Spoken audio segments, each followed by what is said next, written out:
Hello and welcome to another edition of Spoiled Games. This is where, well, games. We talk about them. We talk about everything. That's why it's called Spoiled Games. Today's game is Aliens, Colonial Marines. It's not a very good game, but I would still say you might want to play it because we are going to talk about everything. The good, the bad, the warts, the ending. So if you have not played it and you still want to be surprised by the lack of surprise, you should go play it now. Otherwise, come, join us. I'm happy to have Max Scoville of Red 3 Games. Good to be here. And Arthur Gies of Polygon. So we all played this relatively short game that is, I think, developed a level of notoriety. But before we get to the game, I also wanted to have the two of you here, because myself included, I am a huge Aliens fan. This is probably one of the most memorable movie experiences I had, was sneaking in to see Aliens at I the age would of go 12. so far as to call it formative. Yeah, I would call it It formative. occurred to me the other day that I've actually been an Aliens fan longer than I've been a Star Wars fan. The impact it's had, I think, on popular culture and on video games, it's pretty much impossible to think of what video games would be like without the reference point of Aliens. Sure, I think that Alien is like the filmmaker's film, whereas Aliens is obviously much more influential on games. I mean, just the pulse rifle.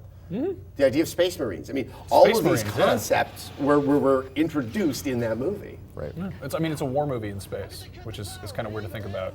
It's a Vietnam movie Exactly, in space, yeah, which I is was a very specific. It's not Saving Private Ryan in space. It's more like Platoon or something like that in space. Well, and Walter Hill wrote the story, and if you Yes. go look, he was a protege of Sam Peckinpah, but something like Southern Comfort. This man usually tends to traffic in other types of commentary Right. inside of his movies. Yeah, I was watching Aliens just the other weekend, and kind of trying to get my head in what was happening in 1986, and it's like that's the distance between 1986 and the Vietnam War is not that big. It's That not. was still very fresh. 1984, it was around that time, I remember, that there's finally an acknowledgement that there was a war and there were veterans who endured quite a bit, and that we had completely cast them aside. It was right there in the 80s that people started to finally come around to acknowledging what had happened. And there's a lot of weird military stuff happening with Reagan and a lot of sort of rehashing of the Vietnam War. Like Rambo 2 was a contemporary of Aliens. Yes. So And it's interesting because it's also, you've got the military component, you've got all the kind of very obvious Space Marines and the military and stuff, but at the same time it's not totally like a military movie. You've got Ripley, who's a civilian, and there's still very much and that there's human the whole component. maternal Yeah. story, because you have Newt and you have that sense of protection, and then you have the mother alien. I mean, there's this whole other subtext about kind of family and what it is there's to be a lot mother. of really complicated thematic things going on in parallel, like the mother and daughter thing, the idea of technology as a poor defense against the primitive or the alien, no pun intended. There are lots of things that a video game could actually take from that and translate into different kinds of games.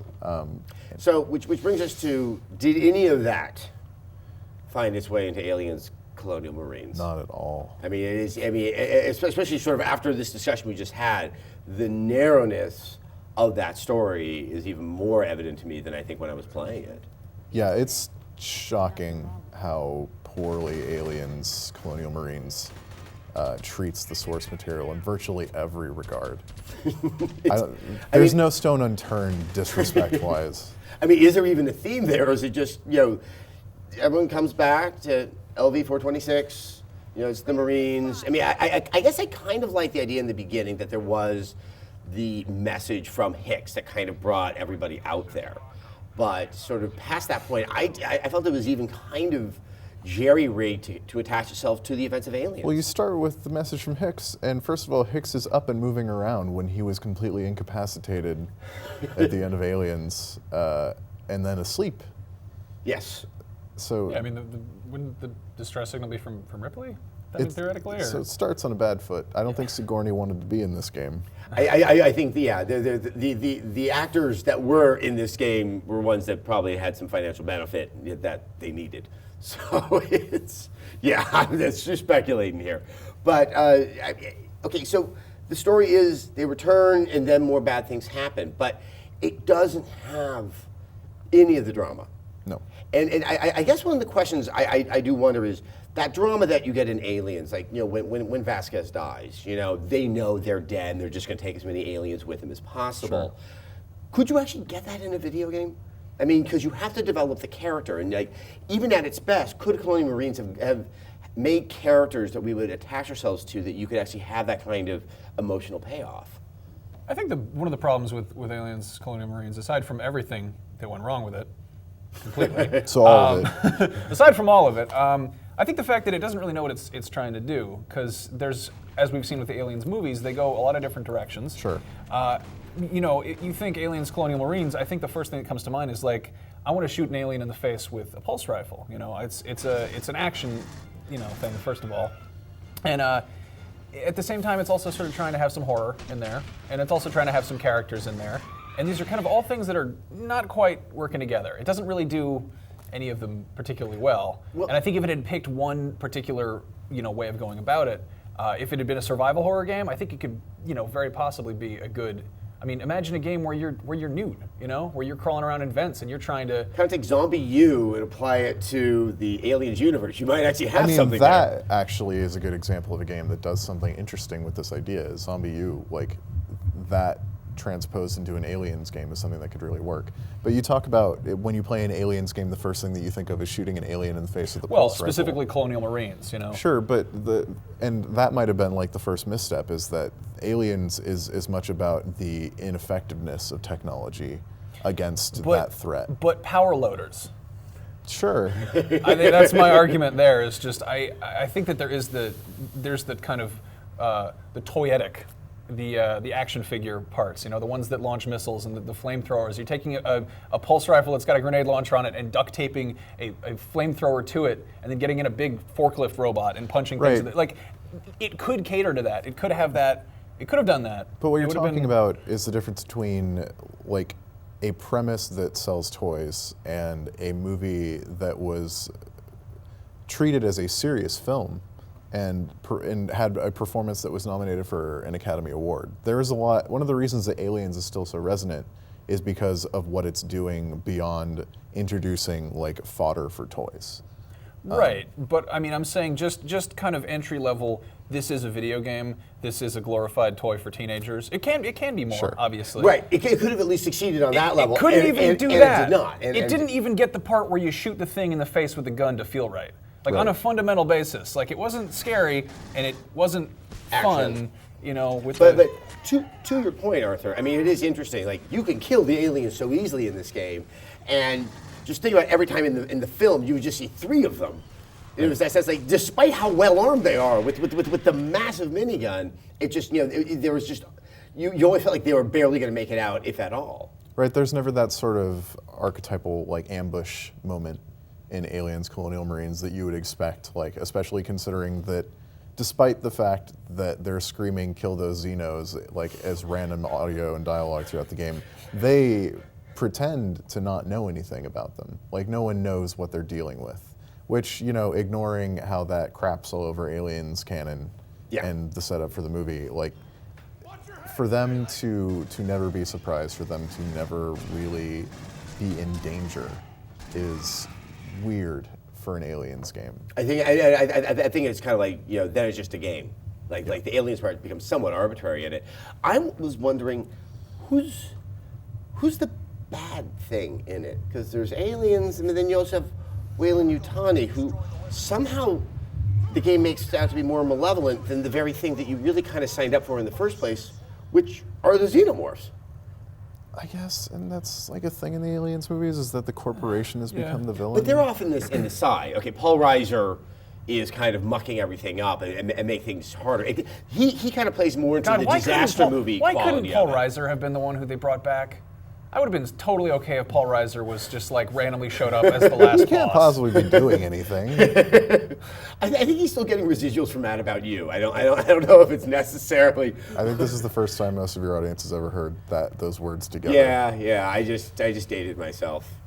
Yet again. The Weyland-Yutani thing. It's always been a theme. Is the kind of the corporate greed. It's like, who's the real monster here? Is it us? The answer is yes. It is us. Right. But then what you do, especially in a game that's much longer than a movie, you completely defang, I think, the essential horror of the monster. Yeah, And so the other thing is, when you think of Colonial Marines, you think about shooting aliens in the face, but you spend a lot of time shooting at really stupid dudes. This is true. In this game, Which I actually found to be much harder to shoot at than the aliens. I don't know if it was... when they hide behind a box, I believe it, as opposed to when you're shooting at aliens and they hide behind a box. I had the same occurrence as well. I don't know if you did, Max, where if you look at it, they'll start to use what looks like the same AI patterns as the humans. I mean, there's that, like, that's one of the big, like, sort of collapse points for the game, is that the aliens never act like aliens. They act like cats. They reminded me a lot of cats. I felt kind of bad because they wouldn't even be running at me. Like, there were the parts later on when you've got, the Weyland-Yutani guys running around, you've got the aliens too, and they'd be sort of going after each other, and I just see like an alien just like pounce and then sort of run across just open ground, and I'm like, that just looks like a cat. It doesn't even look like an alien. And every so often they would actually get up on their hind legs, which I don't think it happens in the movies. It does when they're about to pounce. Let's not get into that. Yeah, It looks right. every time it happens in the game, it looks really stupid. Like, all threat stops when it looks like a dude in a suit. The best part, my favorite part, which was sad because it was one of the few times when the game actually really diverged from familiar source material, was the stupid the Raven or whatever. the sort of man-baby aliens that were in the sewer, the blind ones. Okay, yeah. yeah. They The were ones like that have radiation The ones that they poisoning. have locked up in the basement because they can't show them to company. I don't know. The ones I that kind of looked at it like Grandma in Evil Dead 2. It's like, oh, don't bring those aliens out. We got company coming over. Yeah, pretty much. But So the ones that explode. Yeah. Yeah. But that whole mechanic there is sort of like you're putting a sort of you're dumbing down the enemies so that you can add a sort of stealth component. And it was really more just like Mr. Fox, what time is it, or red light, green light. You just wait till they stop moving. Yeah, you're watching her do the dinosaur. Yep.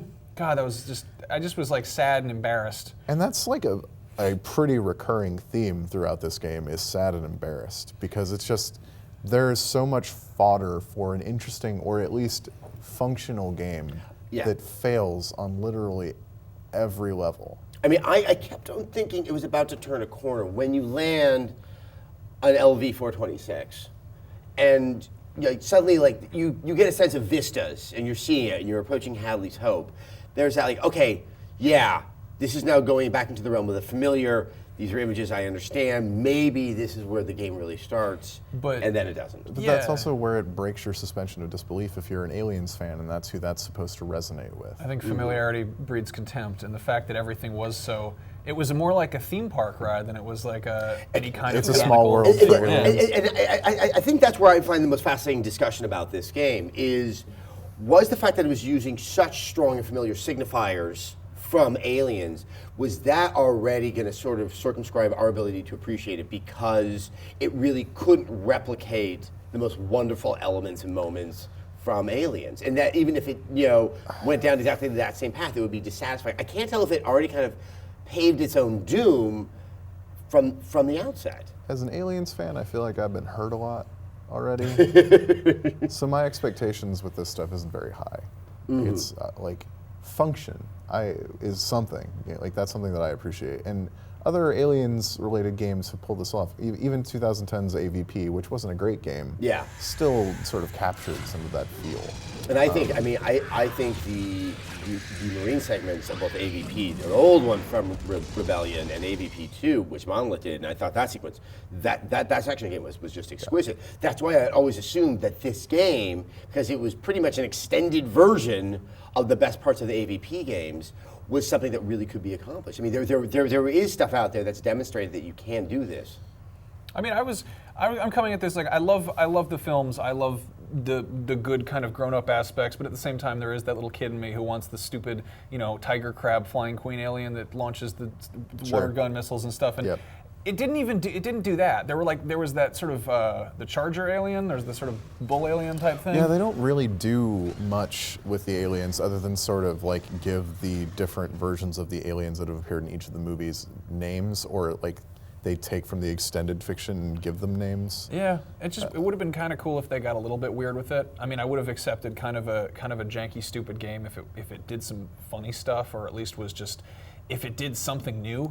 But the fact that it just took familiar set pieces and recycled them a whole lot and was like, hey, remember the space jockey? Well, what if you shot guys next to it? Here you go. Oh, we're going to do that like again. you're- What if you shot aliens? It's like you're next to it? taking pictures next to Yeah, things yeah. in the Aliens movies. It's like the dioramas that you'd see at the Natural History Museum, and you get to shoot things next to it. And all of that would be bad enough because it's a bad game. But then it's so deliberately acts against the continuity of the film to the point where it hurts it.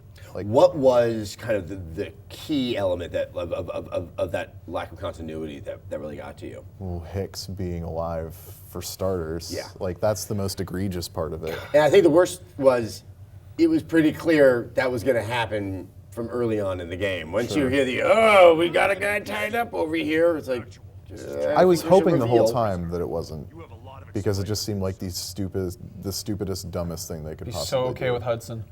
Or Paul Right? Reiser. What if you just find him Because and it's you- Hudson and he just goes, you- game over, man, game over, and then it ends. You never see Hudson die, like you never see Burke, Paul Reiser's character, Yeah. die. Like, there's a lot of things that they could do, and they went with the worst, which is someone that you see die. Not only do you see die, but you see like his mangled remains. Yeah. And they explain it away with the most insultingly tossed off explanation. God, that was so bad. Like- He starts to explain it, you know? I don't want to talk about it. I is don't basically wanna what it talk comes about down it. to Whose body was in your cryotube? That's a longer story. I care about one thing, taking these guys down. We don't have time for this. What else are we doing? Yes. It's a canonical Asshole, Aliens sequel. You do have time to tell me about this. Well, I mean, I just found the ship being pulled back over the planet really never made any sense to me. No, and so again, that's the thing, is that it contrives like this really weird circumstance where Alien 3 takes place a few weeks after Alien, I think, or maybe even just a couple weeks after Alien. Yeah. And it ejects the escape pod, and it crash lands on Fury 151 or 161. Fiorini or whatever. Fiorina, yeah, the penal colony from yeah. Alien 3. So that's where Hicks dies, but in this it's saying that Hicks, like these Weyland-Yutani people boarded the ship, and Hicks woke up because the computer woke him up because he was in some condition to do something about it, apparently. And he threw someone else into the cryotube. And I think he said he was responsible for it. They say that there was. Someone asked him, like, who is the other body? Like, who is the body in the escape pod? And he goes, "We don't have time for that." Or like, Yeah. "We don't. Who cares?" That's a long Mysteries story are or meant to something like not be that. solved. I don't know. Some guy. They put him in there. Which ignores like, oh, so you I made a ignored dummy, a like papier-mâché dummy. the face hugger acid everywhere, and like the giant queen face hugger that apparently like impregnated Ripley and survived enough to lay another embryo or whatever. So it ignores all that, and then they bring the Sulaco back to LV-426 for no reason, and then instead of setting up shop just on the planet, they decide to make the Sulaco a hive. Yeah, it's completely confusing. It speaks to the point that it means that Weyland-Yutani is so much more nefarious. They're supposed to be bumbling into mankind's disaster, like by seeing Right. value in the aliens. Here, they're maniacal and evil to a point that just kind of really went past what I was willing to accept. It's like a Dr. Evil plan, like instead of like Dr. No. Like there's no grace to it. Although I did appreciate that all the video cameras and computer screens looked like they were from the 80s. Yeah, that was I thought that was a nice touch. You know, we're shitting all over this game, but there are some nice touches in there. I thought the weapons were really well designed, not in the function, but in the aesthetic. I thought they did a pretty good job making it kind of fit the original design. Did you like the sweet red dot sight on your pulse rifle, bro? I like those flame decals. Those were hella sick. So I don't know, I kind of But thought there are little details that are good, like the cameras and stuff on Hadley's Hope. But so much of it just feels cheap. Like it's a cheap attempt to make people who like the movies, who are the only people that are going to notice that stuff. Because I read other reviews and they're like, why do all the cameras look old? I'm like, well, there's a good reason for that. Let me tell you. Oh no, I'm young that guy. boy. And it feels like a cheap attempt to grab those people and make them love the game. Now, the if you easiest have way they enough can. sort of semiotic triggers that someone will collectively say, like, hey, this has to be a good game. Look what it's doing. I'm getting my Yes. fan service. But with that fan service in mind, I want to just talk about the last aspect of the game, which is the Queen, the non-boss battle at the end. And I'm thinking more, we don't have to go into detail of how it really doesn't happen, but what would you have liked to have seen? What is the battle with the Queen? You Because fight it are with a trying to- power loader. Like that's the easy answer, right? But that's like what you expect. That's at what that we point. expect because that's what was shown at E3 and at PAX, was somebody in a power loader fighting a queen in a cargo dock. And that was sort of the dioramas that they had. That was the Charger, I think, that they were fighting. Was it, I don't Yeah, it is the Charger because you do have that. It looks like a You were smaller fighting queen. something with the. Which you do. You fight that one alien, and it's just like a really. Unless you awkward- play on co-op and then only one person gets to fight it. But I did God. get to open a door with a power loader. That was fun. But I mean, shooting it really doesn't do anything. I mean, would it have been right to have actually had a proper boss battle with guns with the Queen? Is the Queen supposed to be that invincible? I found Newt's doll head in Aliens Colonial Marines. They could have at least given me a fight with the Queen that didn't involve, first of all, a really stupid convoluted sequence where you're using an ejection module in a bay in a universe where they've just demonstrated that everything is VTOL, like they don't need ejection mechanisms. But also, once you eject the Queen off of the deck, it starts a cutscene where that is not at all what happens to the Queen. Yeah, that is true. Well, I think we've kind of come to our conclusion. Obviously, none of us are going in with sort of varying opinions on Aliens Colonial Marines, but do you still think that there is a good Aliens game that can be made out there, Max? Yes. It might not be called Aliens, you know. It might be called, I don't know, Natural Selection or something. You know, it might be, you know, another franchise. But Things I think, from Outer Space. Yeah, something like that. I love it when they're knockoffs, when the homages are often better than the real deal. And Arthur? The problem that the Aliens franchise has is a problem that it's always had, which is why we've gotten such weird movies, is that there's so many weird politics involved at the studio level that it makes it really difficult, first of all, for the studio that owns the movie to get anything done, to say nothing of a outside force like Sega to contract someone else to get it done, that I don't know. And now that Prometheus is out and there are more Prometheus like related movies coming, that makes it more expensive for game studios to make games because it's Prometheus is considered as promoting the franchise. Yeah. So if Prometheus. I like that. if we do get an Aliens game, it's going to be a while because it's too expensive and it's toxic right now. Yeah, well, that's for certain. I don't think this has done anything to get people confidence in that brand. Pretty good was Aliens Infestation, little DS one, which was just like what The if way forward side scroller. It was pretty hard. It was I think it was too hard, like to a fault, but it was otherwise is like it pretty much nailed it. It makes me wonder about Obsidian's Alien game, actually, which was apparently far-ish along. But it's pretty impressive that a game can be so bad that it makes me wonder about the Obsidian game that got canceled. Yeah, I think on that is a perfect way to sort of tie up our discussion. Max, thank you. Arthur, thanks so much for stopping by. If you want to know more about Aliens Colonial Marines, you can check out my review on Revision 3, youtube.com/Rev3Games. You can also read Arthur's,